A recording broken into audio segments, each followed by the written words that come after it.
सबैभन्दा पहिले यहाँहरू सबैलाई म पार्टी स्थायी कमिटी, नेपाल सरकार र स्वयं मेरो आफ्नो तर्फबाट हार्दिक नमस्कार तथा अभिवादन व्यक्त गर्न चाहन्छु। र यो राष्ट्रिय भेला जसले मूल थीम राखेको छ जिम्मेवार व्यवसाय, विकास र समृद्धिमा हाम्रो प्रतिबद्धता, लगानीको सुनिश्चितता र रोजगारी सिर्जना आजको आवश्यकता, असाध्यै महत्त्वपूर्ण थीम सहित आयोजना भएको यो राष्ट्रिय भेला भव्यताका साथ सफल होस्, म हार्दिक शुभकामना पनि व्यक्त गर्न चाहन्छु। राष्ट्रिय राजनीतिले अनपेक्षित मोड लिएको र कम्युनिस्ट आन्दोलनमा अलिकति नयाँ चुनौती थपिएको विशेष परिस्थितिमा हामीले यो राष्ट्रिय भेला आयोजना गरिरहेका छौँ। हुन त पार्टीको शीर्ष तहमा देखा परेका समस्याहरूको बाछिटा उद्योग व्यवसाय क्षेत्रमा नपर्नु पर्ने थियो, किनभने उद्योग व्यवसायलाई मुलुकमा राजनीतिक स्थिरता चाहिन्छ, बलियो सरकार चाहिन्छ, नीतिको निरन्तरता चाहिन्छ। राजनीतिक स्थायित्व, नीतिगत प्रष्टता र निरन्तरतामा मात्रै उद्योग र व्यवसायहरू फस्टाउन सक्छन्। तर कस्तो देखियो भने पार्टीमा त केही नेताहरूको कुर्सी गुम्यो या कुर्सी प्राप्त गर्ने सपना बताबुङ्ग भयो, उहाँहरू बाहिरिनु स्वाभाविक थियो। तर व्यवसायीहरू त राजनीतिक स्थिरताको पक्षमा उभिनु पर्थ्यो, नीतिगत निरन्तरताको पक्षमा उभिनु पर्थ्यो र त्यस्तो गर्न पाउनुहुन्न तपाईँहरू भनेर दबाव सिर्जना गर्नु पर्थ्यो। तर केही साथीहरू, हाम्रा हिजोका सहकर्मी साथीहरू, उहाँहरू पनि अलिकति विचलित हुनुभयो र यो महासङ्घलाई नयाँ ढङ्गले पुनर्गठन गर्नुपर्ने आवश्यकता बोध भयो। किनभने हामी केही नेताहरूका अतृप्त आकाङ्क्षाहरूका निम्ति मुलुकलाई अस्थिरता र अनिर्णयको बन्दी बनाउन सक्दैनथ्यौँ, मुलुकलाई फेरि राजनीतिक अस्थिरताको भुमरीमा होम्न सक्दैनथ्यौँ। त्यसकारणले यो बदलिएको परिप्रेक्ष्यमा देशैभरिका युवा साथीहरूलाई, युवा व्यवसायी साथीहरूलाई, देशैभरिका उद्योगी साथीहरूलाई समेटेर पहिलो वर्तमान सरकार कसरी अगाडि बढ्न चाहिरहेको छ समृद्धि र रूपान्तरणको दिशामा, यी कुराहरूको बारेमा एकसरो प्रशिक्षित पनि गर्ने, अहिलेको पछिल्लो राजनीतिक घटनाक्रमको अन्तर्य के हो यसको बारेमा यहाँहरूलाई जानकारी पनि गराउने र अबको निर्वाचनमा हामी कुन मुख्य नारा, कुन आर्थिक कार्यक्रम सहित अगाडि बढ्दैछौँ र उद्योगी व्यवसायहरू प्रति सरकारको प्रतिबद्धता के छ र यहाँहरूबाट हाम्रा अपेक्षाहरू के छन्, यी कुराहरूको बारेमा केही जानकारी गराउनु पर्ने, एक खालको ओरिएन्टेसन गर्नुपर्ने र नयाँ ढङ्गले सङ्गठनमा नयाँ ऊर्जा भरेर अगाडि बढ्नुपर्ने आवश्यकताले यो राष्ट्रिय भेलाको आयोजना गरिएको हो। छोटो सूचनाका बिचमा पनि एकदम दुर्गम कर्णाली प्रदेश, सुदूरपश्चिम प्रदेशदेखि लिएर विभिन्न जिल्लाहरूबाट समेत साथीहरू आउनुभएको छ र यसले यहाँहरूको एउटा अठोट, एउटा सङ्कल्प कि मुलुकले हासिल गरेको समृद्धिको यो बाटोलाई हामी भत्किन दिन्नौँ, प्रधानमन्त्री केपी शर्मा ओलीको नेतृत्वमा मुलुकले हासिल गरेका उपलब्धिहरूलाई हामी गुम्न दिन्नौँ, हाम्रो उद्योग व्यवसाय क्षेत्र प्रधानमन्त्रीको साथमा छ भन्ने एउटा जुन सङ्कल्प अथवा त्यो अठोट, त्यो प्रतिबद्धता यहाँहरूले व्यक्त गर्नुभएको छ, म यसका लागि तपाईँहरूलाई धेरै धेरै धन्यवाद पनि भन्न चाहन्छु। आदरणीय उद्योगी व्यवसायी मित्रहरू, हामीले एउटा निष्कर्ष निकाल्यौँ 2062-63 को आन्दोलन र 10 वर्षको सङ्क्रमण कालपछि जब हामीले 2072 असोजमा नेपालको संविधान घोषणा गऱ्यौँ, जुन संविधान प्रगतिशील छ, लोकतान्त्रिक छ, समाजवाद उन्मुख छ, सामाजिक न्याय र समावेशिताको सिद्धान्तले ओतप्रोत छ, त्यो घटनालाई हामीले नेपालको राजनीतिक इतिहासको एउटा पानी ढलो मान्यौँ।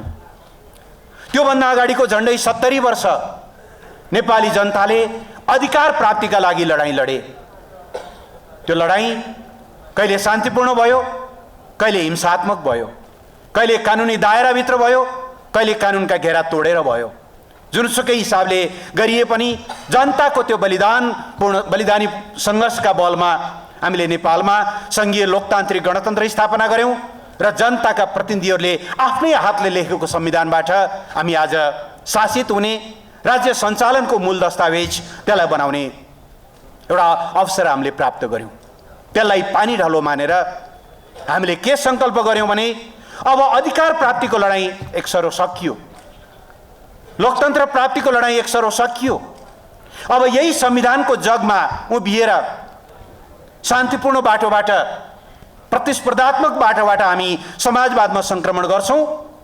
अब नेपाल कम्युनिस्ट पार्टी जसले गएको 70 वर्ष मुलुकको लोकतान्त्रिक आन्दोलनको एउटा च्याम्पियनको रूपमा काम गर्यो, मुलुकको सबभन्दा ठुलो शक्तिको रूपमा स्थापित भयो, यही कम्युनिस्ट पार्टीको बलमा, यही कम्युनिस्ट पार्टीको अगुवाईमा, यही कम्युनिस्ट पार्टीको नेतृत्वमा हामी मुलुकमा समृद्धिको,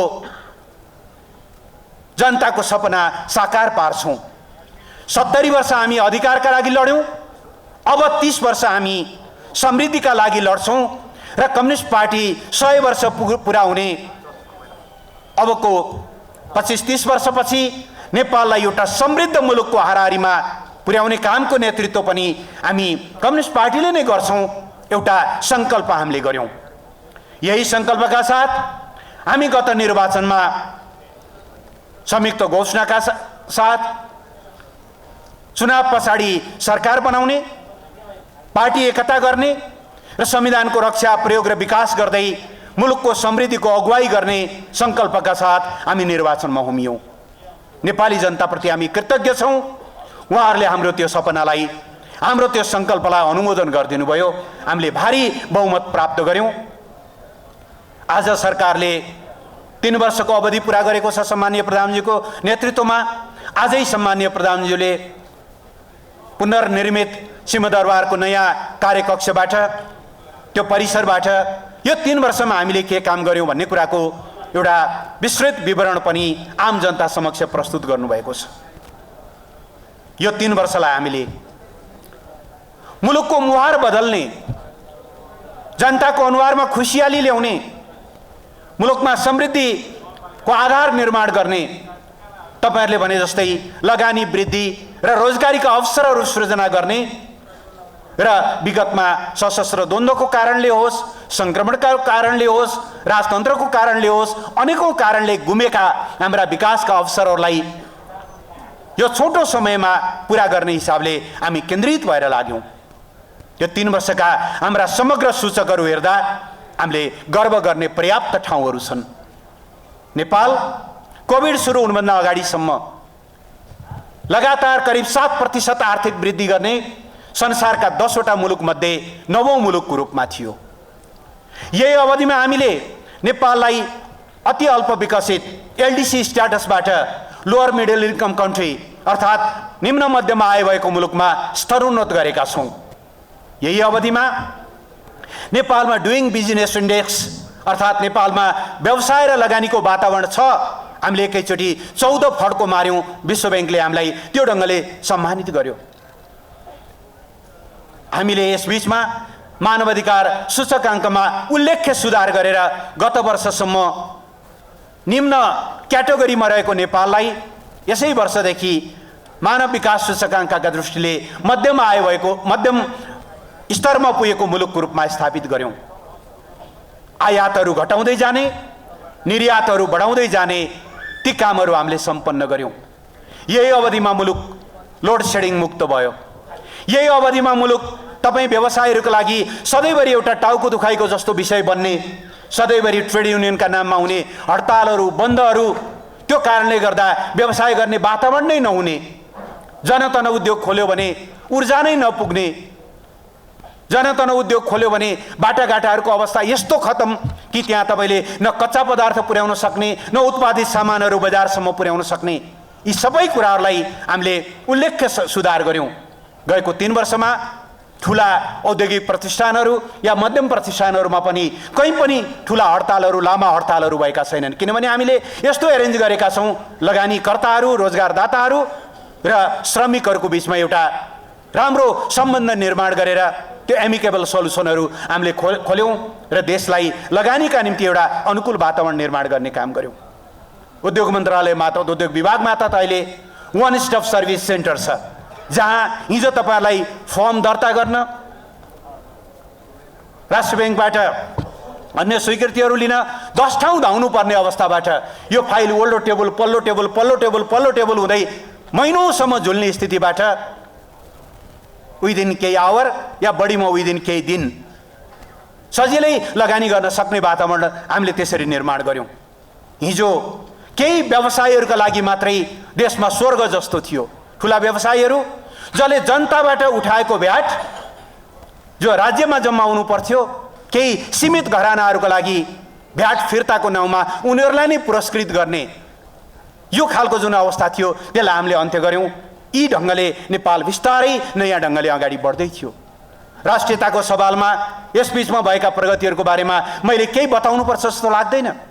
हिजोसम्म पटक पटक प्रधानमन्त्री मन्त्री हुने नेताहरू कालापानी नेपालको हो, लिपुलेक नेपालको हो, लिम्पियाधुरा नेपालको हो सम्म भन्न नसक्ने, वार्ता गरेर फिर्ता गराउँ त धेरै टाढाको कुरा, हाम्रो हो सम्म भन्न नसक्ने अवस्थाबाट आज नेपाल ती भूभागलाई नक्सामा सम्मिलित गर्ने र वार्ताद्वारा त्यसलाई समाधान गर्ने एउटा नयाँ चरणमा प्रवेश गरेको छ। राष्ट्रियताको सवालमा हामीले त्यो ढङ्गले उचाइहरू प्राप्त गरेका छौँ। सरकारको ध्यान यो अवसरलाई, जनताले दिएको यो अवसरलाई मुलुकको समृद्धिमा रूपान्तरित गर्ने हिसाबले केन्द्रित भयो। प्रधानमन्त्री दोस्रो चोटि किडनी ट्रान्सप्लान्ट भएको त्यो मान्छे 18-19 घण्टासम्म रातभरसम्म यो मुलुकको रूपान्तरणका लागि उहाँ अहोरात्र खटिनुभयो। तर केही नेताहरूको लागि यो अवधि मुलुकलाई समृद्धितिर लैजाने होइन, विकासतिर लैजाने होइन, मुलुकको रूपान्तरणतिर लैजाने होइन, भागबण्डा गरेर बाँडी खाने।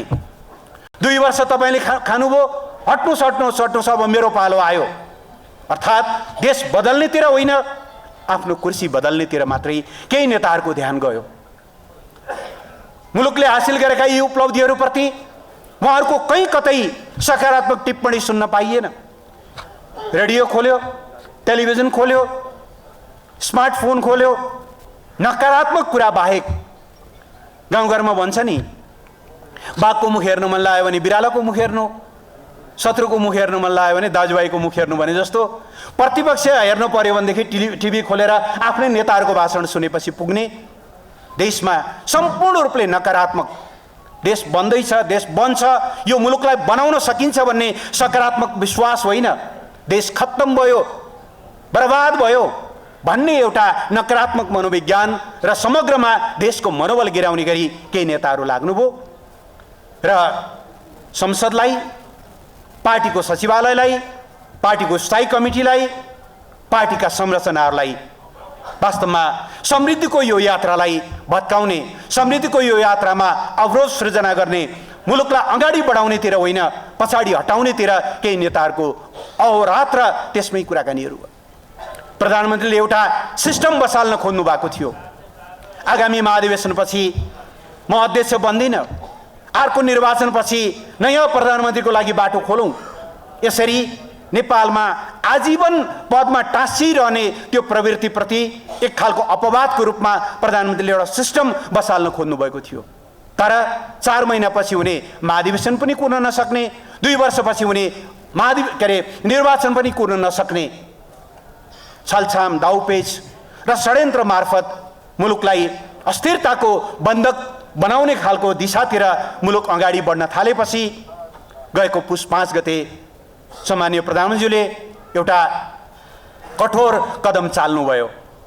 प्रतिनिधि सभा विघटन गरेर जनताको बीचमा जाने, त्यो बिल्कुल एउटा लोकतान्त्रिक अभ्यास र लोकतान्त्रिक एउटा प्रक्रियाको रूपमा मुलुकलाई त्यो दिशातिर अगाडि लैजाने कुरा हो। किनभने नेपालको संविधानले भन्छ राजकीय स्रोत र सार्वभौम सत्ताका अधिकारीहरू नेपाली जनता हुन्। जब जनता त्यो अधिकारी हुन् भने हिजो हामीले पाएको यो अख्तियारी, मुलुक सञ्चालन गर्न पाएको यो अख्तियारी पनि जनताको अभिमतबाट प्राप्त भएको हो। हामीले ठिक गर्यौं कि गरेनौं भन्ने कुराको अन्तिम फैसला गर्ने पनि अधिकारी जनताहरू नै हुन्। त्यसकारणले जनताबाट ल्याएर जनतामा दिने, अब्राहम लिङ्कनले भने जस्तो प्रजातन्त्र भनेको for the people, by the people, of the people. हिजो हामी बाई द पिपल यो अधिकार पाएका थियौं, अफ द पिपल हामीले काम गरिरहेका थियौं, फर द पिपल काम गरिरहेका थियौं। अब काम गर्न अवरोध भयो भने सिधै जनताको बीचमा जाने, बीचमा कुनै अरू कुनै बिचौलियाले सरकार र जनता बीचको सम्बन्धलाई तोड्न नपाओस्। सरकारले राम्रो काम गरे जनताले पुरस्कृत गरून्, सरकारले राम्रो काम गर्न सकेन भने दण्ड गर्ने अधिकार पनि जनतालाई होस्। यहाँ त कस्तो भयो भने तपाईहरुलाई थाहा छ, गएको 3 वर्षमा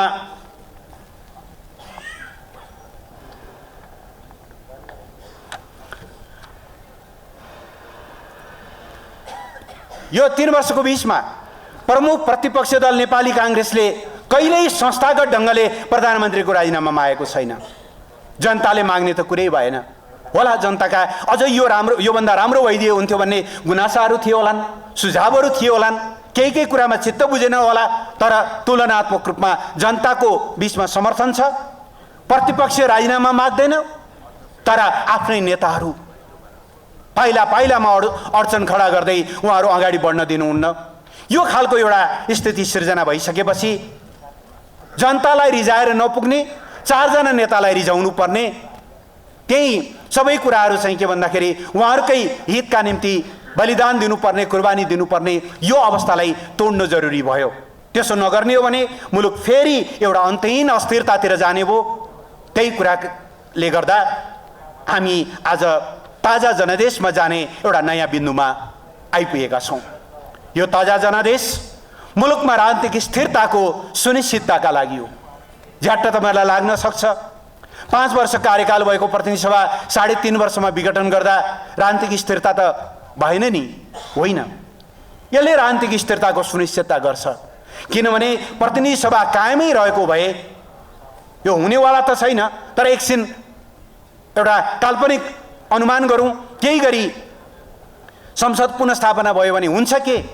फेरि 6 महिनामा फेरि नै प्रधानमन्त्रीहरूका नयाँ फोटो सिंहदरबारमा टाँसिनुभन्दा, फेरि केही थान नयाँ साथीहरूले झण्डा लाएर हिँड्नुभन्दा देश र जनताले कुनै निकास पाउँछ?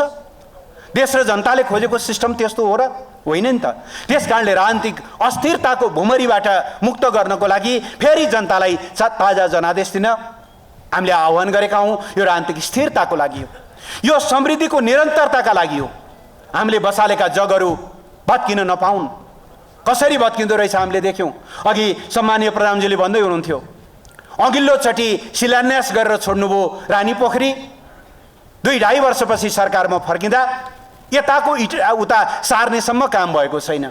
अघिल्लो चोटि शिलान्यास भयो धरारा, यताको इटा उता सार्नेसम्म काम भएको छैन। त्यतिन्जेल 97,000 भूकम्प पीडितहरूले घर पाएका थिए, घर बनेका थिए, फर्केर आउँदा 1.5 लाख पनि पुगेको छैन। यो बीचमा हामीले अरू 4 लाख भन्दा बढी नयाँ घरहरू बनाएर झन्डै 80% भन्दा बढी भूकम्प पीडितहरूलाई सुरक्षित आवासमा फर्काएका छौँ। हो, हामीले बसालेको यो समृद्धिको जग नभत्कियोस् भन्नका लागि, यसलाई निरन्तरता दिनका लागि यो ताजा जनादेश हो। राजनीतिमा अवसरवाद राजनीति सेवाको कुरा होइन, कहिल्यै तृप्त नहुने महत्वाकांक्षा जस्तो केही नेताहरूको जति बोतल पानी पिए पनि तिर्खा नमेटिने 32 वर्षदेखि अविच्छिन्न नेता अध्यक्षमा हुनुहुन्छ केही नेताहरू। सरकार के अरे नेतृत्व हस्तान्तरण गरौँ सपनामा पनि आउँदैन ती सोचहरू। 3 कार्यकाल 4 कार्यकाल महासचिव पार्टी नेतृत्वमा रहेका मान्छेहरू, नयाँ नेतृत्व गरौँ, यो छैन। राजनीति भनेको केवल घुमाई फिराई आफू पदमा पुग्ने कुरालाई मात्रै। आज हेर्नु न, आज प्रतिगमनको परिभाषा साथीहरू प्रतिगमन र अग्रगमनको कुराहरू गरिरहनु भएको छ। केही नेताहरू कुर्सीमा पुग्नु मात्रै, केही नेताहरूलाई फेरि त्यो कुर्सीमा पुर्याउनु मात्रै अग्रगमन हो, या उहाँहरूको त्यो सपना पुरा नहुनु प्रतिगमन हो? बिल्कुल आफ्नो कुर्सी प्राप्त भयो सबै कुरा राम्रो अग्रगमन, आफ्नो कुर्सी खोसियो प्रतिगमन। यो ढङ्गको हास्यास्पद परिभाषा सहित मुलुकलाई जे गर्न खोजिएको छ यो किमार्थ पनि स्वीकार्य हुन सक्दैन। त्यसमाथि झन् तपाईँ उद्योगी व्यवसायीहरूलाई त यो स्वीकार्य हुनै हुँदैन, हुनै सक्दैन। किनभने म फेरि दोहोऱ्याएर भन्न चाहन्छु, उद्योग र व्यवसायका लागि मुलुकको राजनीतिक स्थिरता अपरिहार्य हो। आज केही नेताहरूको दृष्टिकोण कस्तो देखिन्छ भने उद्योग र व्यवसाय क्षेत्र दुनो गाई जस्तो, आफूलाई चन्दा दियो, आफूलाई बास दियो, निशुल्क डेरा दियो, ती व्यवसायीहरू हाई हाई, चन्दा दियो व्यवसायीहरू हाई हाई, अलिकति चित्त बुझेन, सुकिला मुकिलाहरू भनेर अवहेलना गरेको छ, दलाल पुँजीवादी भनेर ठप्पा लगाइदिएको छ, मान्छेलाई हतोत्साही बनाउने। के हामीले मुलुकलाई सुकिला मुकिलाहरूको देश बनाउन खोज्या होइन र? सबै सुकिला मुकिला बनुन्, अहिलेको विपन्न अवस्थाबाट मुलुक माथि होस्, सबै मान्छेहरू गाडी चढ्न सक्ने, गाडी चढ्न नसके पनि मोटरसाइकल चढ्न सक्ने, त्यति पनि हुँदैन भने कमसेकम साइकल भए पनि डोर्याउन सक्ने अवस्थामा पुगुन् सबै नेपाली जनताहरू। साउको ऋणले, झाँतोले पिसे जस्तो उनीहरू हुन नपरोस्, सबै नागरिकका छोराछोरीहरू राम्रोसँग स्कुलमा जान पाउन्, बिमारी हुँदाखेरि औषधि उपचार पाउन्। हामीले खोजेको सिस्टम यही होइन र? यो दिशातिर अगाडि बढ्न खोज्दा, केही व्यवसायीहरूले यो ढङ्गले अगाडि बढ्न खोज्दा हतोत्साही गर्ने, सुकिला मुकिला दलाल पुँजीवादी भनेर उहाँहरूलाई डिस्करेज गर्ने। तर जसले अलिकति आश्रय दिएको छ, एउटा ठेक्का, 10औं ठेक्काहरू अलपत्र पारे पनि सुनपानी छर्केर चोखाइदिने, अरू अवैध ढङ्गले गतिविधि गरे पनि सुनपानी छर्केर चोखाइदिने। तर अलिकति तपाईँ क्रिटिकल हुनुहोस्, अलिकति तपाईँले फरक राय राख्नुहोस्, बस कुदृष्टि राख्ने। हामीले यस्तो गर्न खोजेको होइन। वर्तमान सरकारका लागि, प्रधानमन्त्रीले नेतृत्व गर्नुभएको यस पार्टीका लागि तपाईँहरू चन्दाका स्रोत होइन, तपाईँहरू समृद्धिका इन्जनहरू हो, तपाईँहरू समृद्धिका ड्राइभरहरू हो। हामी यस रूपले तपाईँहरूलाई समृद्धिको ड्राइभरको रूपमा अगाडि बढाउन चाहन्छौँ, सम्मानित गर्न चाहन्छौँ। सरकारले एउटा अनुकूल वातावरण बनाउँछ लगानी र व्यवसायका लागि। फेयर व्यवसाय गर्नुहोस्, तपाईँहरूले फेयरली कर तिर्नुहोस्। त्यो कर मार्फत हामीले कर्णाली प्रदेशमा, प्रदेश 2 मा, सुदूरपश्चिममा जहाँ जहाँ नागरिकहरू विपन्न छन् उहाँहरूको अनुहारमा खुसियाली ल्याउनको निम्ति त्यो करलाई सदुपयोग गर्छौँ। तपाईँहरू समृद्ध बन्नु भनेको, तपाईँहरूको व्यवसाय फस्टाउनु भनेको देश समृद्ध बन्नु हो, देश फस्टाउनु हो। हामी तपाईँहरूको समृद्धिको सहायक बन्न चाहन्छौँ। तर केही नेताहरूलाई, केही व्यक्तिहरूलाई तपाईँहरूले चित्त बुझाउनु भयो, तपाईँहरू समृद्ध बनेको कुरा चित्त बुझ्छ। तर अलिकति तपाईँले क्रिटिकल राख्नुभयो, धम्काएर हुन्छ कि तर्साएर हुन्छ कि के गरेर हुन्छ, यो ढङ्गले डिस्करेज गर्ने जुन खालको स्थिति छ, हामी यो स्थितिबाट मुक्त हुन चाहन्छौँ। धेरै कुराहरू माननीय उद्योग मन्त्रीले बताउनुहुनेछ, माननीय ऊर्जा मन्त्रीले बताउनुहुनेछ र सबभन्दा धेरै सम्माननीय प्रधानमन्त्रीले बताउनुहुनेछ, जसले सिंहदरबारको कार्यक्रम सकेपछि यहाँ आउनुहुनेछ।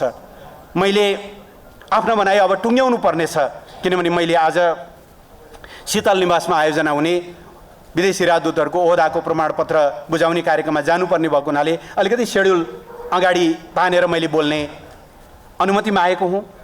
यसरी हामी अगाडि बढ्न चाहन्छौँ। नेकपा र नेकपा नेतृत्वको वर्तमान सरकार तपाईँ उद्योगी व्यवसायहरूको सहयोगी हो, तपाईँहरूको अभिभावक हो, तपाईँहरूका परेका अप्ठ्याराहरू फुकाउने, त्यो गाँठो फुकाउने एउटा सहजकर्ता हो। तपाईहरुलाई लागेको, तपाईहरुको व्यवसायमा, तपाईको उद्योगमा लागेको रोगलाई निको पार्ने डाक्टर हो। सरकार त्यो ढङ्गको भूमिकामा उभिन चाहन्छ। कोभिडले थला पर्यो अर्थतन्त्र, तर हामीले बजेट मार्फत, मौद्रिक नीति मार्फत तपाईहरुको त्यो अर्थतन्त्रलाई कसरी उकास्न सकिन्छ, तपाईहरुको थला परेको अर्थतन्त्रलाई कसरी बौराउन सकिन्छ, ब्यौताउन सकिन्छ, हामीले विभिन्न ढङ्गले राहत प्याकेजहरू लिएर आएका छौँ। ती राहत प्याकेजहरूको अधिकतम तपाईहरुले सदुपयोग गर्नुहोला।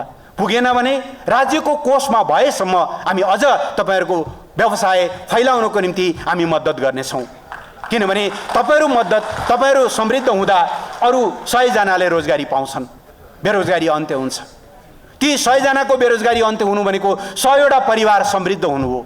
देश यसरी राम्रो बन्दै जाने हो। हामी यो ढङ्गले अगाडि बढ्छौँ। त्यसकारणले यो बेलाबाट हामी एउटा नयाँ ऊर्जाका साथ अगाडि बढ्नेछौँ। केही साथीहरू हाम्रो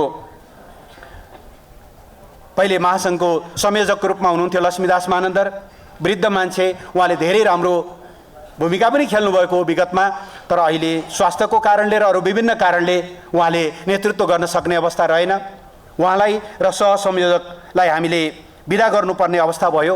उहाँहरू समितिको रूपमा उहाँहरूको यथावतै छ, तर उहाँहरूको नेतृत्वमा अब ड्राइभ गर्न सकिने स्थिति भएन।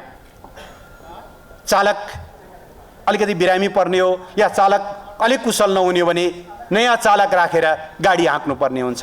इन्जिनै फेल भयो भने, इन्जिन सिज भयो भने नयाँ इन्जिन हालेर गाडी त गुडाउनु पर्छ। आज हामीले अलिकति चालक अलिकति इन्जिन बदल्ने कुराहरू गरेका छौँ। त्यसो भएको हुनाले यो नेपाल राष्ट्रिय उद्योग व्यवसाय महासङ्घलाई हामीले अलिकति फराकिलो बनाउने निर्णय गरेका छौँ। हिजो एकता सम्पन्नै हुन पाएन, माथि एउटा संरचना बन्यो तर न घटकहरूको एकता भयो न नयाँ घटकहरू हामीले निर्माण गर्न पायौँ। सङ्गठन ठ्याक्कै जाम जस्तो भएर बस्यो। यो जाम जस्तो भएको सङ्गठनलाई गति दिनका निम्ति हामीले अब प्रत्येक जिल्लाबाट अनिवार्य केन्द्रीय समितिमा प्रतिनिधित्व हुने गरी व्यवसाय धेरै भएका ठाउँमा एकभन्दा धेरै साथीहरू आउनुहुन्छ, थोरै भएका ठाउँमा न्यूनतम 1 जना 2 जना राखेर प्रत्येक जिल्लासम्म यसको नेटवर्क पुर्याउने गरी टेन्टेटिभ हामीले प्रदेश 1 बाट केन्द्रीय समितिमा 125 जना साथीहरू, प्रदेश 2 बाट 80 जना साथीहरू, बागमती प्रदेशबाट 175 जना साथीहरू, गण्डकी प्रदेशबाट 75 जना साथीहरू, लुम्बिनीबाट प्रदेशबाट 75 जना साथीहरू, कर्णालीबाट 10 र 90 र सुदूरपश्चिमबाट 119 र विभिन्न कर्पोरेटहरूबाट 50 गरेर हामीले अर्को महाधिवेशन नहुने अवस्थासम्मको लागि अलि ठुलै सङ्गठन बनाऊ, सबै साथीहरूलाई समेटौँ भनेर 851 सदस्यीय नेपाल राष्ट्रिय उद्योग व्यवसाय महासङ्घको आज घोषणा गर्दैछौँ। यसले सङ्गठनलाई एउटा नयाँ ऊर्जा दिनेछ भन्ने हाम्रो विश्वास छ। 851 जना नियमित रूपमा बस्न सम्भव हुन्न। अहिले हामीले अब अध्यक्ष, उपाध्यक्ष, वरिष्ठ उपाध्यक्ष सहित उपाध्यक्षहरू, महासचिव, सचिवहरू सहितको संरचना हामी अलिकति पछाडि बनाउँछौँ। अहिले हामीले एउटा संयोजनकारी एउटा निकाय मात्रै बनाएर अब तुरुन्त, किनभने मुलुक निर्वाचनमा होमिसकेको परिस्थिति, अब काउन्टडाउन सुरु भयो, किनभने वैशाख 17 को निर्वाचन आउनको लागि अब त हामीसँग झन्डै निकै कम समय बाँकी छ। त्यसकारणले सङ्गठनात्मक कामलाई पनि अगाडि बढाउँदै तर अभियानमा जानुपर्ने भएको हुनाले हामीले यो अलिकति ठुलो सङ्गठन बनाएका छौँ र त्यो सङ्गठनलाई तत्काल नेतृत्व गर्नका लागि यसमा आवश्यक पर्दा हामी अरू केही साथीहरू थोरै थप्छौँ पनि आवश्यकताअनुसार। तर तत्कालका लागि हामीले यसको संयोजकमा माननीय एलपी सावा लिम्बू, एकचोटि उठिदिनु होला। सहसंयोजक हामीले 2 जना राखेका छौँ, श्री भीमलाल पौडेल र श्री परशुराम अधिकारी। त्यस्तै सदस्य डेगनाथ गौतम आउनुभएको छ। त्यस्तै डीबी बस्नेत, सदस्य डीबी बस्नेत, सदस्य खोपनिधि लोहनी र सदस्य बालकृष्ण शिवाकोटी सहित हामीले सानो एउटा केन्द्रीय सचिवालय दिनेश जैसी बाजुरा र निरज राई गरेर 9 सदस्यीय हामीले यो केन्द्रीय सचिवालय बनाएका छौँ। कामको आवश्यकताले यसमा अलिकति थपघट पनि हामी गर्न सक्नेछौँ, हामी लचिलो नै छौँ। मूल कुरा काम हुनु पर्यो। एउटा कुरा भने म साथीहरूलाई आग्रह गर्न चाहन्छु, कहिलेकाहीँ 851 सदस्य भन्दाखेरि पनि सबै साथीहरू नअट्ने अवस्था हुनसक्छ।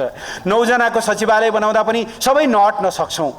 तर हिजो आज आन्दोलनको मूलधार छोडेर जाने साथीहरूले जे गल्ती गर्नुभयो हामी त्यो गल्ती बिल्कुल गर्ने छैनौँ। उहाँहरू आफ्ना पदका लागि आन्दोलनलाई भत्काउने बिन्दुमा पुग्नुभयो। हामी ती कुराहरूबाट मुक्त हुनेछौँ। हामीलाई काम चाहिएको छ, आन्दोलन सफल गराउनु परेको छ, मुलुकलाई समृद्ध र विकसित बनाउनु परेको छ। त्यसका लागि यत्रो धेरै स्पिरिट भएका साथीहरू आवश्यक पर्यो भने माथि सोफामा होइन, त्यहाँ सोफामा ठाउँ पुगेन भने भुइँमा बसेर पनि आन्दोलनलाई हाँक्नुहुन्छ, मलाई पूर्ण विश्वास छ। त्यसकारणले अब हाम्रो सङ्गठनभित्र पदका निम्ति हुने लुछाचुँडीहरू समाप्त भए, किनभने जो लुछाचुँडी गर्नुहुन्थ्यो उहाँहरू अलग्गिनु भएको अवस्था छ।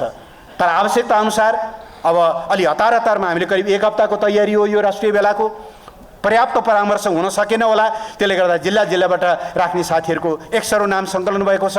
तपाईँहरूसँग थप बसेर फेरि हामी कुराकानीहरू गर्छौँ र आवश्यकता अनुसार अगाडि बढाउँदै मैले अघि भने जस्तो यो उद्योग व्यवसाय क्षेत्रलाई मुलुकको समृद्धिको ड्राइभरको रूपमा, मुलुकको समृद्धिको इन्जिनको रूपमा अगाडि बढाउन अब एउटा नयाँ गति मुलुकले प्राप्त गर्नेछ। सारा उद्योग व्यवसायीहरू यो नेकपाको छातामुनि सम्मानीय प्रधानमन्त्रीको अभियान मुनि रहेर मुलुकलाई ड्राइभ गर्नुहुनेछ। यस हिसाबले हामी अगाडि बढ्नेछौँ। अहिले 9 वटा घटकहरू छन्, तर हामीलाई आवश्यकता महसुस भएको छ अरू थप घटकहरू, किनभने व्यवसायका प्रकृतिहरू हेरी हामीले नयाँ घटकहरू, जस्तो अहिले नै हामीले छलफल गरेका छौँ हामी कहाँ ठुला व्यवसायी साथीहरूको सङ्गठन भयो, तर साना व्यवसायीहरू पनि अट्नु जरुरी छ। त्यसबाट साना व्यवसायीहरूको छुट्टै एउटा घटक बनाउनु पर्ने आवश्यकता हुन सक्ला।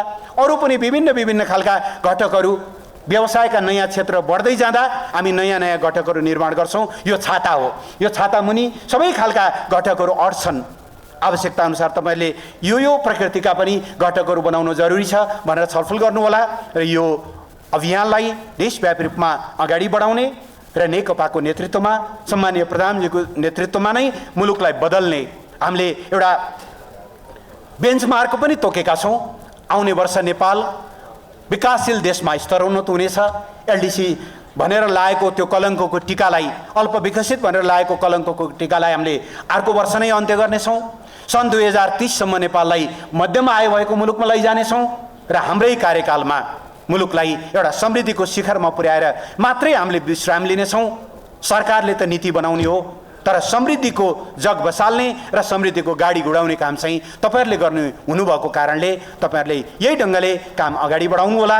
यो भेलाको पूर्ण सफलताको कामना गर्दै र यो अन्तर्विरोध, यो कुनै विपक्षी पार्टीको कारणले या अहिले तत्कालीन रूपमा मुख्य गरिकन अन्तर्राष्ट्रिय शक्तिको कारणले त्यसको पनि भूमिका होला, तर पनि आन्तरिक कारणले नै, पार्टीभित्रको आन्तरिक कारणले, विवादको कारणले नै त्यो स्थिति सिर्जना भएको कुरा पनि स्पष्ट नै छ।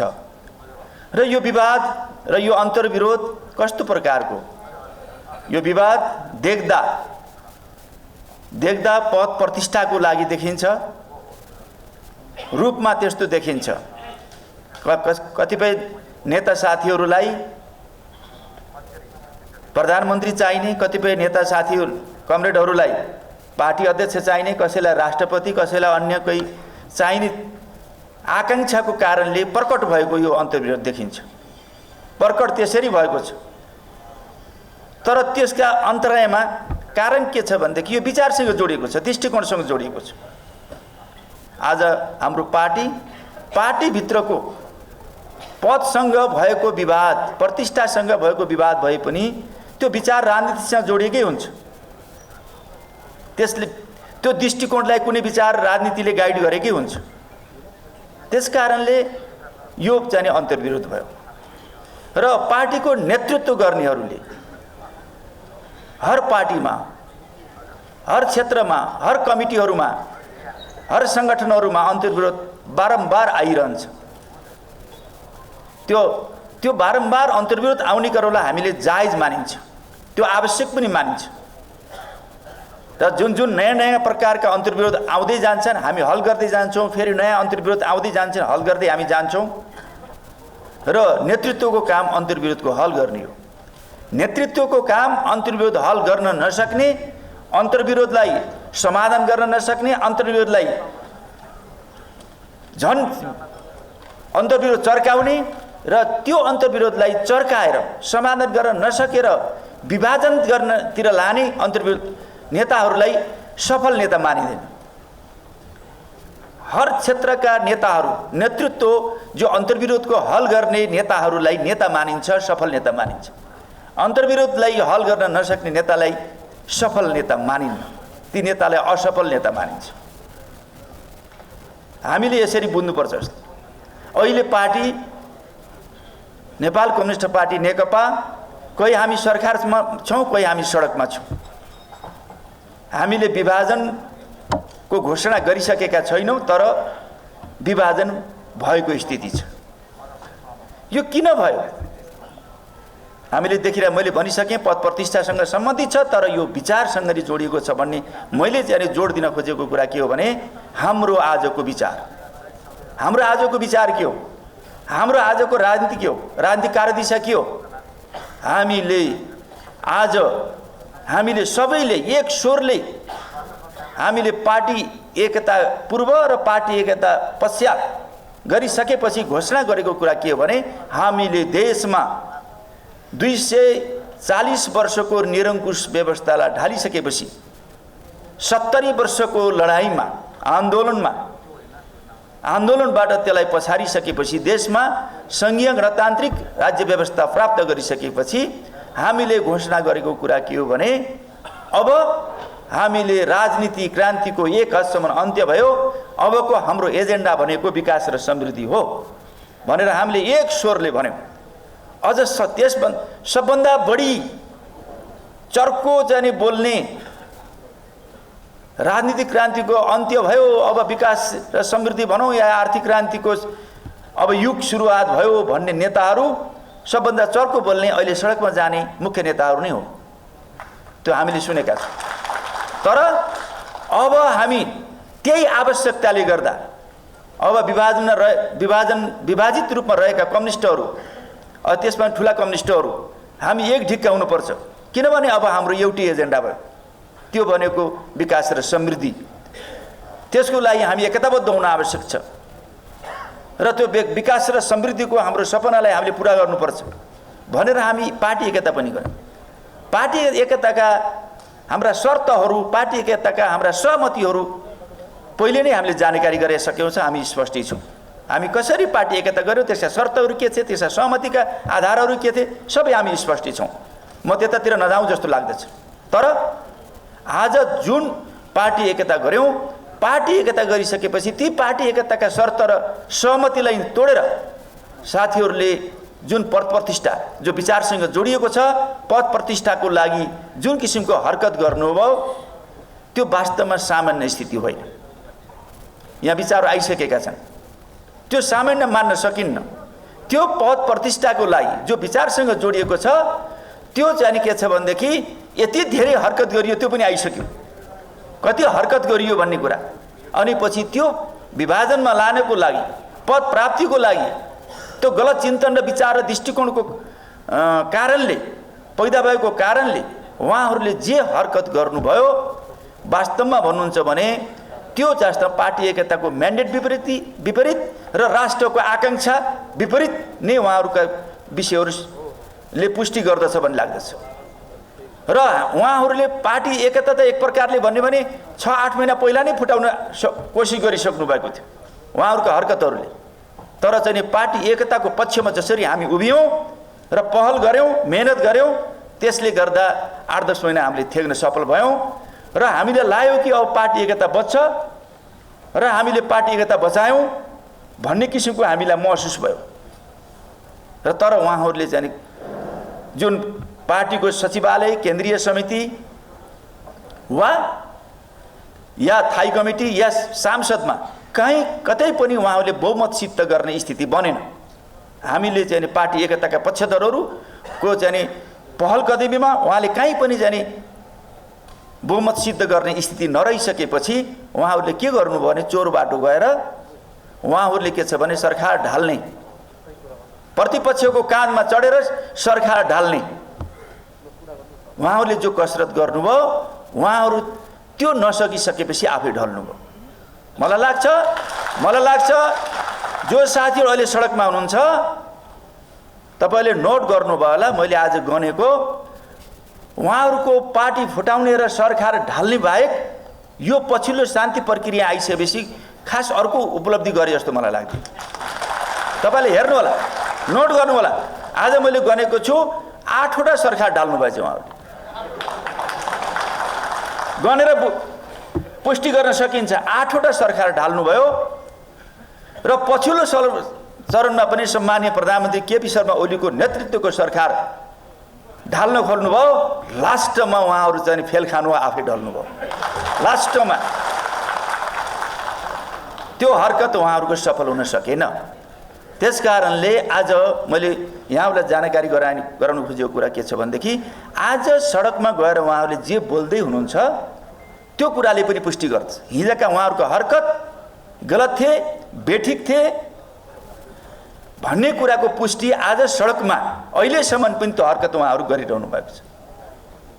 त्यो हरकत के हुन्? यो अहिले हामीहरूको एजेन्डा, राजनीतिक एजेन्डा, राजनीतिक कार्यदिशा के हो भन्दा आर्थिक क्रान्ति, देशलाई सुखी नेपाली र समृद्ध नेपाल बनाउने सबैको एक सूत्रीय एजेन्डा भइसकेपछि त्यसको विपरीत आज सडकमा जाने एजेन्डै होइन, आज सरकार ढाल्ने एजेन्डै होइन। हामीहरू आज पद प्रतिष्ठाको लागि चाहिँ नि के छ भनेदेखि पार्टी विभाजनतिर लाने हाम्रो एजेन्डै होइन। पार्टीलाई एकताबद्ध गर्ने एजेन्डा हो, देशमा आर्थिक समृद्धि गर्ने एजेन्डा हो, विवादलाई समाधान गर्ने एजेन्डा हो। त्यो दिशातिर हामी गइरहेको अवस्थामा जब उहाँहरू सरकार ढाल्ने र त्यसपछि आफै ढल्ने र त्यसपछि जो सडकमा हरकत गरिरहनु भएको छ त्यो हरकत के हो भनेदेखि कि अब शाकाहारी आन्दोलन होइन कि अब मांसाहारी आन्दोलन गर्ने। यो मांसाहारी आन्दोलन भनेको के हो भनेदेखि त्यति मात्रै भनिरहनु भएको छैन, अब हाम्रो टाउको चिलाओ भन्नुहुन्छ उहाँहरूले। अब पहिला उहाँहरूले त्यति न सडकमा न जेलको अनुभव न सडक आन्दोलनको अनुभव, सायद जनयुद्धमा पनि कहाँ हुनुहुन्थ्यो, कहाँबाट नेतृत्व गर्नुभएको थियो, त्यो कुरा आजका चाहिँ ती जनमुक्ति सेना र ती योद्धाहरूले त्यो फिल्डमा खटेका योद्धाहरूलाई थाहा छ। आज भन्दैछन् को कहाँ थियो। इतिहास खुल्नेवाला छ, इतिहास बोल्नेवाला छ, इतिहासले पुष्टि गर्नेवाला छ को कहाँ थियो, कसरी लडेको थियो, कसरी नेतृत्व गरेको थियो भन्ने कुरा। यो कुरा अहिले त्यता नजाउँ, यो आफै खुलोस्, यो आफै पुष्टि होस् भन्ने म चाहन्छु। यो हामीले भन्न नपरोस्।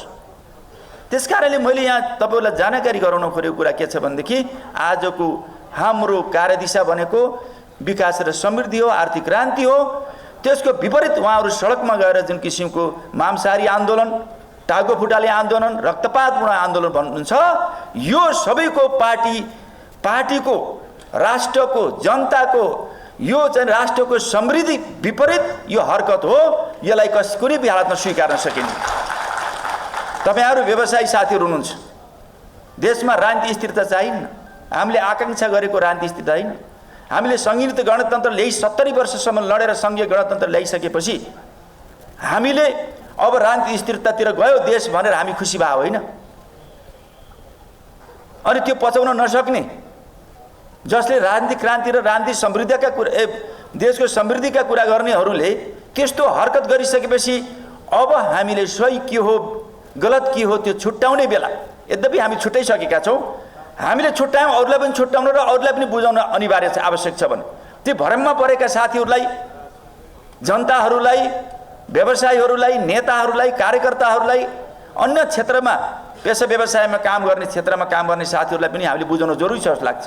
आजको आवश्यकता भनेको यो भत्याउने हो कि निर्माणको आवश्यकता हो।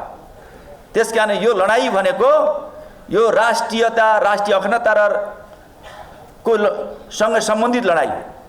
हामीले के चोइस गर्ने, राष्ट्र हित विरोधी काम गर्ने कि राष्ट्रको पक्षमा काम गर्ने, त्यो कुरा आइसकेको छ। त्यो छुट्टै छुट्टै भन्न राखी नेपाल राष्ट्रिय उद्योग व्यवसाय महासंघको पदको जिम्मेवारी आफ्नो धर्म र इमान सम्झी महासंघका सम्पूर्ण व्यवसायीहरू महासंघ र राष्ट्रप्रति वफादार भई कुनै भए पक्षपात दोष नराखी सत्य र निष्ठापूर्वक सम्पन्न गर्नेछु। धन्यवाद। को तर्फबाट एकता गराउने जिम्मेवारी मैले पाएको थिएँ र 179 सदस्यको त्यो संगठन बनेको थियो त्यतिखेर। आज हामीसँग थुप्रै मान्छेहरू हुनुहुन्न। यतिखेर देश अप्ठ्यारोमा छ, जो सम्माननीय प्रधानमन्त्रीज्यूले दो बाटोमा छ भन्नुभएको छ, त्यो दो बाटोलाई सिधा गर्ने जिम्मेवारी सम्माननीय प्रधानमन्त्रीज्यूले लिनुभएको छ। त्यसको वरिपरि गोलबन्द तपाईँ हामी भएका छौँ र हुनुपर्छ। यतिखेर सबैभन्दा समस्या कहाँ हो त भन्ने कुरो अब मैले अनुभूति गरेका कुराहरू मात्रै राख्छु। मैले त यतिखेर एकता, जसले एकता गर्यो, जोसँग गर्यो त्यो व्यक्ति नै अहिले एकतामा छैन, आज सडकमा हुनुहुन्छ उहाँ। र उहाँ के भन्दै हुनुहुन्छ भने प्रतिगमनका विरुद्ध उभियौँ। अब प्रतिगमन भनेको के हो? जनादेश लिन जानु प्रतिगमन हुन्छै हुँदैन। जनताका बिचमा जान्छु भन्दा त्यो प्रतिगमन हो कि होइन? र उहाँहरूले हरेक वक्तव्यमा, हरेक मञ्चमा पत्रकारहरूसँग बोल्दाखेरि मैले सुनेको छु, सर्वोच्चले प्रतिनिधि सभालाई पुनर्बहाली गर्नुपर्छ, गर्छ, विश्वास छ। गरेन भने त्यसपछि हामी देखाइदिन्छौँ। अब यो भनेको के हो? एकातिर सर्वोच्चले प्रति विश्वास छ भन्ने, अर्कोतिर उहाँहरूको पक्षमा निर्णय भएन भने हामी न्यायाधीशहरूलाई पनि सडकमा तान्छौँ। अब यसलाई के भन्छन्? अनि जनादेश होइन भने जनअदालतमा जान्छौँ भन्नु हो। सम्माननीय प्रधानमन्त्रीज्यूले कहाँ जाने भनेको छ त? त्यही जनअदालतमा जाने, नयाँ जनादेश लिने, ल आऊ भन्नुभएको छ। यो कुरो उहाँहरूले कति बुझ्नुभयो? त यो एकदमै आत्मकेन्द्रित स्वार्थमा भएको पार्टी फुट हो, पार्टीलाई फुटाउन खोजेको हो। त उहाँहरू कहीँबाट परिचालित हुनुहुन्छ। उहाँहरूका आत्मकेन्द्रित व्यक्तिवादी स्वार्थमा पुरा नहुँदा अनि उहाँले प्रतिगमन देख्नुहुन्छ, उहाँले चाहिँ प्रतिगामी कदम देख्नुहुन्छ, निरङ्कुशता देख्नुहुन्छ। त उहाँको पक्षमा उहाँले भने जस्तै प्रधानमन्त्रीले पद छोडिदिएको भए त्यो समस्या आउँथ्यो कि आउँदैन थियो? एकातिर उहाँले आफै अध्यक्ष प्रचण्डले के भन्नुभएको थियो भने यो देशमा 5 वर्षसम्म 7 सालदेखि यहाँसम्म अहिलेसम्म कुनै सरकार नचल्या हुनाले एउटा इतिहास बनाउनु पर्छ। ल तपाईँ 5 वर्ष सरकार चलाउनुहोस्, म पार्टी चलाउँछु कार्यकारीको हैसियतले भन्नुभयो। 3 महिना बडा उत्साहित भएर लानु हो। केन्द्रीय समितिको बैठक बस्यो, त्यसले एउटा प्रतिवेदन तयार गर्यो। त्यहाँ 7 बुँदा छन्। सायद तपाईँहरूमध्ये धेरैले पढ्नु पनि भयो होला। सरकारका काम काजहरू 7 बुँदामा एकदम उत्कृष्ट भन्नुभएको छ। अनि केही दिनपछि सरकारले केही गरेन भनेर आक्रमण गर्नुभयो। अब त्यो केन्द्रीय समितिले गरेको प्रस्ताव ठिक हो, उहाँले लेखेको वा उहाँले अहिले भनिरहनु भएको कुरो ठिक हो। उहाँले आफै छुट्याउन सक्नु भएको छैन। त दोस्रो, अब मैले तपाईँहरूले यसो हेर्दाखेरि थुप्रैले सोध्छन् मलाई, प्रचण्डलाई किन छोड्नुभयो तपाईँले? तपाईँ त प्रचण्डको नजिक दाहिने हात भनेर पनि प्रश्न गर्छन्। हेर्नुहोस्, अब हिजो एकता गर्ने समय भयो कि भएन भनेको थिएँ मैले, एकता गर्नुभयो। अहिले एकता तोड्नुहुन्न भन्दाखेरि उहाँले कसैसँग सल्लाह गर्नु भएन, उहाँले गुटको समीकरण बनाउनु भयो। र अर्को मुख्य कुरो, मैले धेरैचोटि, म सुदूरपश्चिमको मान्छे, हामीले लिम्बियारधुरा, लिपुलेक, कालापानी देखेका छौँ। त्यहाँ भारतीय हस्तक्षेप प्रत्यक्ष आँखाले देखेका छौँ, भोगेका छौँ।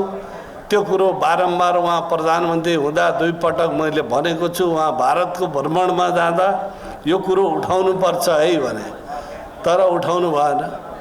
अब वरिष्ठ नेताज्यू 2 जना, उहाँहरू पनि प्रधानमन्त्री हुनुभयो, उठाउनु भएन। तर अहिले हाम्रो पार्टी अध्यक्ष सम्माननीय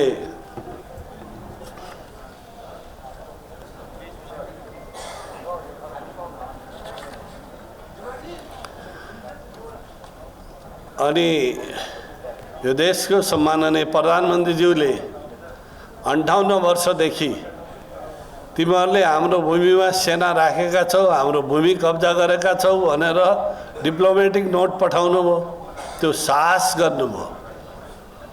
अर्को नक्सा अध्ययन गराएर, लामो अध्ययन प्रमाणहरू जुटाएर त्यो नक्सा प्रकाशित भएको छ। कुनै त्यहाँ खेलाची छैन।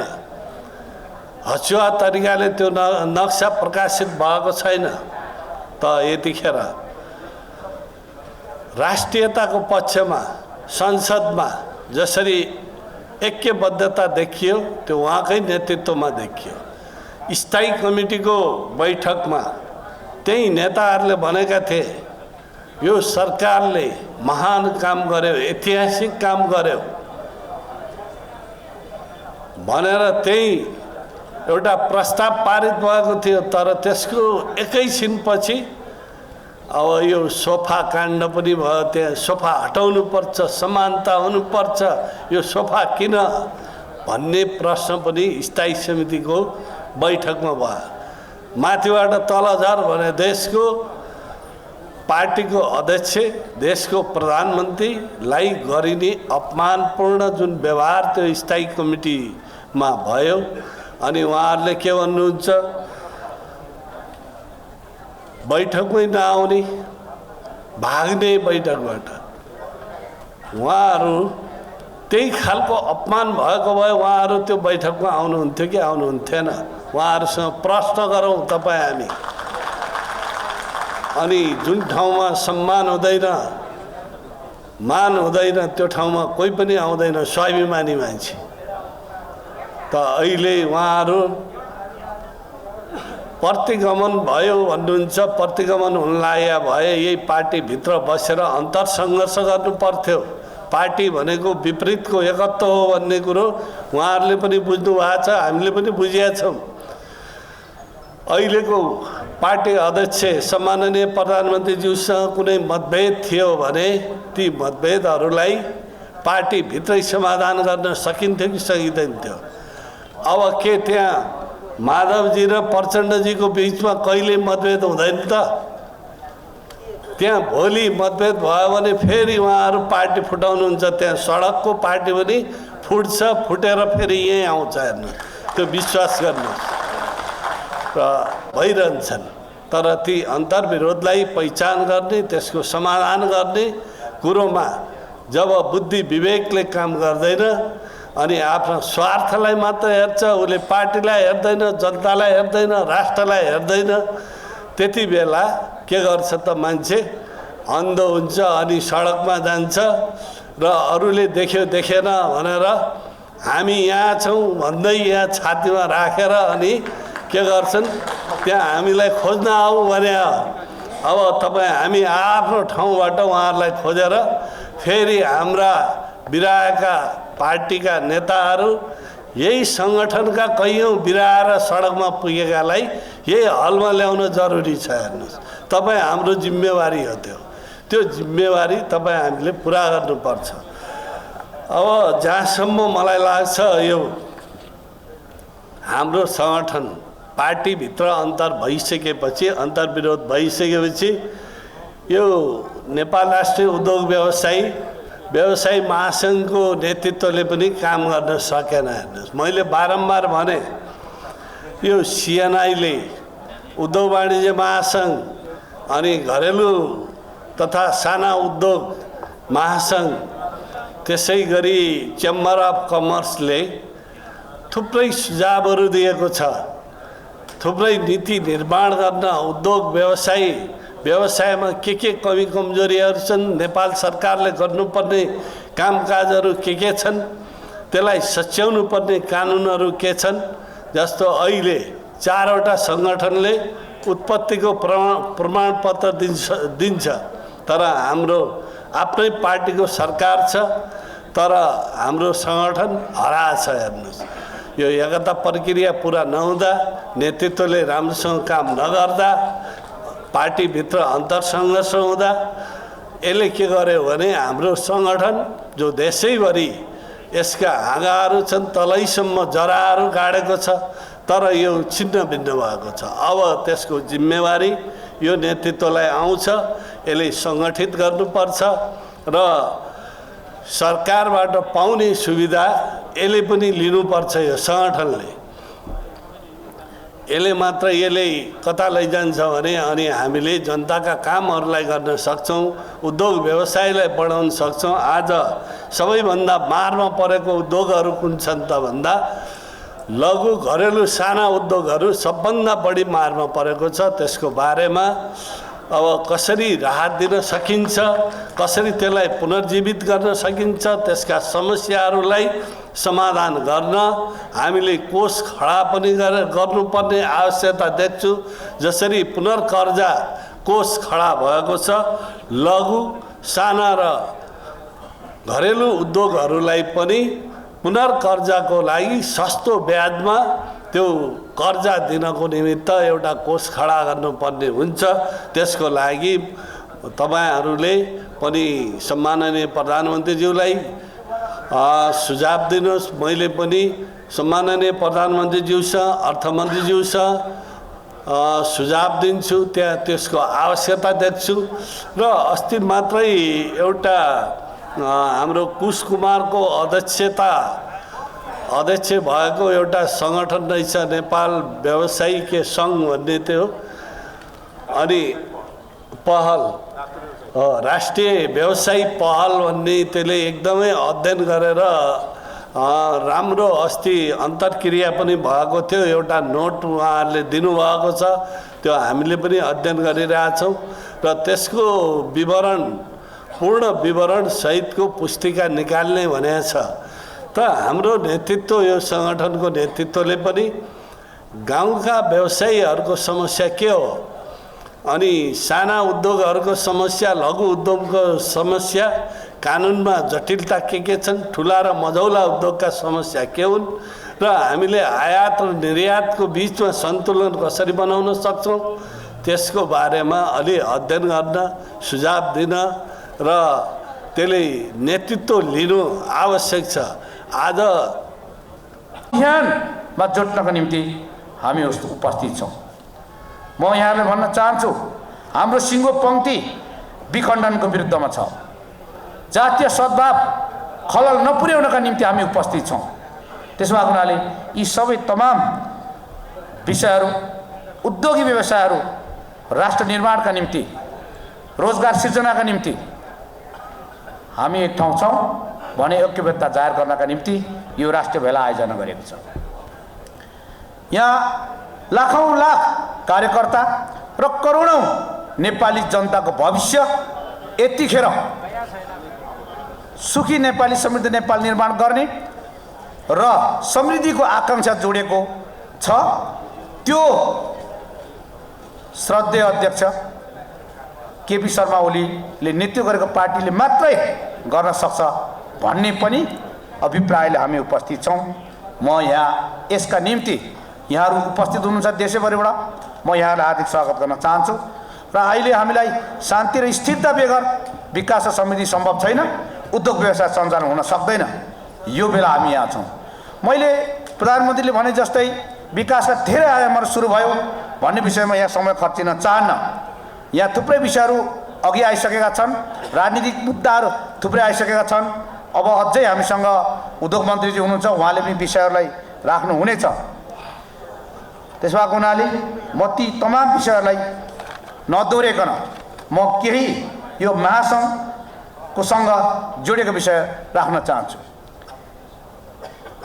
समृद्धिको नेतृत्व गर्न स्वाभाविक रूपले व्यवसाय क्षेत्रले अलिक फरक ढङ्गले सोच्नु हुन्छ, हामीले सोचेका छौँ। म यो कुरा राख्न चाहन्छु। यसको नेतृत्व गर्नका निम्ति नेपाल कम्युनिस्ट पार्टी नेकपा अथवा को तर्फबाट एउटा हामीले महासङ्घ निर्माण गर्ने अभियान गऱ्यौँ। तपाईँ हामीले थाहा छ, यो कम्युनिस्ट मुभमेन्ट र अभियानमा लाग्ने साथीहरूलाई थाहा छ, हामीले हाम्रो नारा हिजो के हुन्थ्यो त भन्दाखेरि संसारभरिका मजदुरहरू एक हौँ भन्ने नाराबाट हामी अभिप्रेत भएर त्यो बाटोबाट आजसम्म यहाँ छौँ। तर अहिले हामीले नारा अर्को बनाइरहेछौँ। नारा हाम्रो फेरिराखेको छ। अरू व्यवसाय साथीहरूले यस्तो नारा पनि हुनुपर्छ भन्दैछन्। उत्पादन, आर्थिक वृद्धि, रोजगारी र आय, समृद्ध नेपालको लागि उद्योग व्यवसाय भन्ने पनि हाम्रो नारा हुनुपर्छ भन्दैछौँ। तर हिजो के थियो भन्दाखेरि हामी संसारभरिका मजदुरहरू एक थियौँ। 1857 मार्क्सले परिकल्पना गर्यो कम्युनिस्ट पार्टी हुनेछ, त्यसले मजदुर किसानहरूको हितमा लड्नेछ भनेर गर्यो। समय बदल्यो धेरै, अहिले यो समयमा यहाँ छौँ हामी। त्यसो भएकोले अब त्यो कम्युनिस्ट पार्टी सामाजिक न्यायको आन्दोलन अगुवाई गर्ने किसान र मजदुरले मात्र होइन, अब उद्योगी व्यवसायले पनि गर्नुपर्छ भन्ने कुरा स्थापित भयो। त्यस कारणले हामी यहाँ उपस्थित छौँ। सामाजिक न्यायको आन्दोलन होस् चाहे त्यो समृद्धिको आन्दोलन होस्, अब यो आन्दोलन पुरा गर्नका निम्ति सबै क्षेत्र सँगसँगै उद्योगी व्यवसाय नछुटी उद्योगी व्यवसायको गहन सहकार्य मात्रै सम्भव हुन्छ भनेर यो महासङ्घ जन्म्यो। यो पार्टीको एउटा धेरै जनवर्गीय सङ्गठनमध्ये नेकपाको एउटा जनवर्गीय सङ्गठनको रूपमा छ। यो भित्र धेरै सदस्य संस्थाहरू हुनुहुन्छ, यहाँ उपस्थित छौँ। त्यसो भएर मैले धेरै विषयहरू यहाँ राख्न चाहन्न। हिजो हामीले अर्थ मन्त्रालयमा 40-50वटा संस्थाको तर्फबाट विषयहरू समावेश गरिएको छ। अघि पनि कुरा आएको छ, म फेरि जोड दिन चाहन्छु। त्यो समस्याहरूलाई सम्बोधन गर्नका निम्ति अर्थ मन्त्रालयले अर्थ सचिवको नेतृत्वमा एउटा टास्क फोर्स निर्माण गरेछ।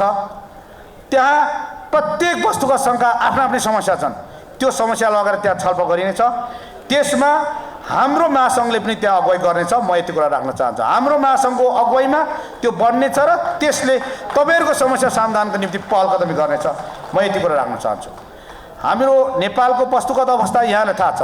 म धेरै सङ्घ संस्थाको बारेमा प्रवेश गर्न चाहन्न। हामी आज कृषि प्रधान देश, यहाँ 62% धेरै नेपाली नागरिकहरू कृषिमा आबद्ध छन्। तर हाम्रो स्थिति के हो त भन्दाखेरि एउटा सानो तथ्याङ्क म यहाँ राख्न चाहन्छु। हाम्रो खाद्यान्नको स्थिति के छ भने 75-76 को आर्थिक वर्षमा मात्रै हामीले 65 अरब 32 करोडको खाद्यान्न आयात गऱ्यौँ। मकै दाल चामल, कृषि प्रधान देश छ यो देशमा।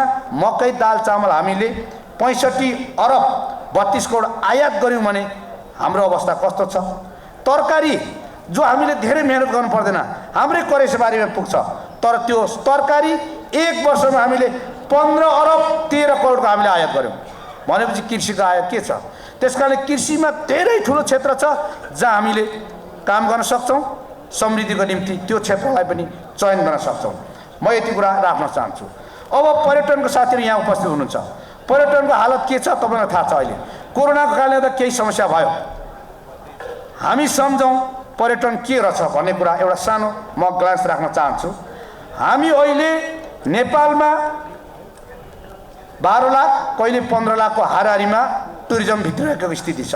हामीले ठुलो एउटा आयोजना गऱ्यौँ, भिजिट नेपाल 2020 आयोजना गऱ्यौँ। त्यसले के लक्ष्य लियो, जम्मा 20 लाख टुरिस्ट नेपाल भित्राउनु पर्छ भने हामीले लक्ष्य राख्यौँ। तर कोरोना कालले त्यो पनि सम्पन्न हुन सकेन। मैले खालि यहाँले भन्न चाहन्छु, सिङ्गापुर यहाँले सुन्नु भएको छ, जम्मा त्यहाँ सिङ्गापुरको पपुलेसन 60 लाख छ। 60 लाखको पपुलेसन मात्रै छ, तर त्यहाँ वर्षमा 2 करोड टुरिस्ट आउँछ। किन आउँछ? केही त होला। यो म युए तपाईँलाई थाहा छ, धेरै साथीहरू जानु भएको छ। युएको जम्मा पपुलेसन 90 लाख छ, तर 1 करोड 50 लाख प्रति वर्ष त्यहाँ टुरिस्ट भित्रिराखेको स्थिति छ। त्यसो भएको हुनाले मलेसिया यहाँलाई थाहा छ, मलेसिया हाम्रो जस्तै हो, हाम्रो जस्तै पपुलेसन हो। त्यहाँ हाम्रो पपुलेसन र मलेसियाको पपुलेसन बराबर छ, तर प्रति वर्ष 2 करोड 60 लाख टुरिस्ट त्यहाँ जान्छ। अब ठुलो देशको त मैले कुरा गर्नु परेन, चाइनाको कुरा गर्नु परेन। चाइनामा कति आउँछन् होला अनुमान गर्नुहोस्, 15 देखि 16 करोड प्रति वर्ष टुरिस्ट आइरहेछ। यो हालतमा नेपालको इकोनोमी गुर्जे छ। यहाँ टुरिज्मको मैले यति कुरा राखेँ, त्यसकारण टुरिज्मको क्षेत्रमा हामीले धेरै काम गर्नु छ। मैले यति कुरा राखेँ। यहाँ ऊर्जा क्षेत्रका साथीहरू हुनुहुन्छ, ऊर्जाका समस्याहरू थुप्रै छन्। अहिले हामीले यतिखेर 109 वर्षको इतिहासमा जम्मा 1386 मेगावाट सरकार र निजी क्षेत्रले गरेर हामी उत्पादन गरिरहेका छौँ। अनि अहिले नेपालीहरूको कन्जम्सन क्षमता जम्मा 244 युनिट प्रति वर्ष छ। अब यो विदेशमा कस्तो छ त? क्यानाडामा 12,000 युनिट खर्च गर्छ एकजना मान्छेले एक वर्षमा, हामी 244। कोरियामा 9,000, अस्ट्रेलियामा 9,000। यो स्थितिमा दुनियाँ छ। अनि हामी भन्दैछौँ इनर्जीको उत्पादन बेगर मुलुक त हुँदैन, तर त्यहाँ थुप्रै समस्याहरू प्रस्तुत भएको छ। त्यो समस्या पनि हाम्रो समस्या हो। हामीले सस्टेनेबल गोल डेभलपमेन्टको लक्ष्य प्राप्तिको लागि नेपाल सरकारले अबको 15 वर्षमा नेपाली जनताले कम्तीमा पनि 1500 युनिट खपत गर्न सकोस्, त्यसका निम्ति हामीले अगाडि बढ्नुपर्छ भन्ने योजनाहरू निर्माण भइरहेछ। म सानो हाम्रो यो बैठक यो जुन भेला छ, भेलाको औपचारिक सम्बोधनको काम सकिएपछि यहाँ रहनुहुने केन्द्रीय कमिटीको साथीहरूको लागि म अनुरोध गर्छु, हाम्रो केन्द्रीय कमिटीको बैठक यो भेला पछाडि यहीँ यसै हलमा बस्नेछ। म यहाँ अनुरोध गर्न चाहन्छु र म यहाँहरूलाई अब अर्को महत्त्वपूर्ण जिम्मेवारी छ, त्यो अलि धेरै नै छ, अब वाचन गर्नै पर्ने हो कि जस्तो लागेको छ। केन्द्रीय कमिटीमा चयन हुनुभएको साथीहरूको म नाम सुनाउँछु। सबै साथीहरू यहाँ हुनुहुन्छ, कति हुनुहुन्न। त्यस पछाडि त्यो चयन भएको साथीहरूलाई मन्त्रीज्यूले शपथ ग्रहण गराउनु हुनेछ। मैले एकदम फास्टमा भन्छु, बागमती प्रदेश अब उठ्ने समय सुविधा छैन होला, म सुइसे नाम पढ्छु है। बागमती प्रदेश केन्द्रीय सदस्यहरू कृष्ण पुयाल, चन्द्र बस्नेत, परशुराम पाण्डे, सरोज श्रेष्ठ, सीताराम नेउपाने, महेश प्रधान, किरण थापा, हिमबहादुर छेत्री, राजन लम्साल, हिमाल श्रेष्ठ, रत्न गौतम, विदुर शर्मा, टङ्क चमलगाई, विष्णु प्रसाद शर्मा, गुरुप्रसाद अधिकारी, दीपक राज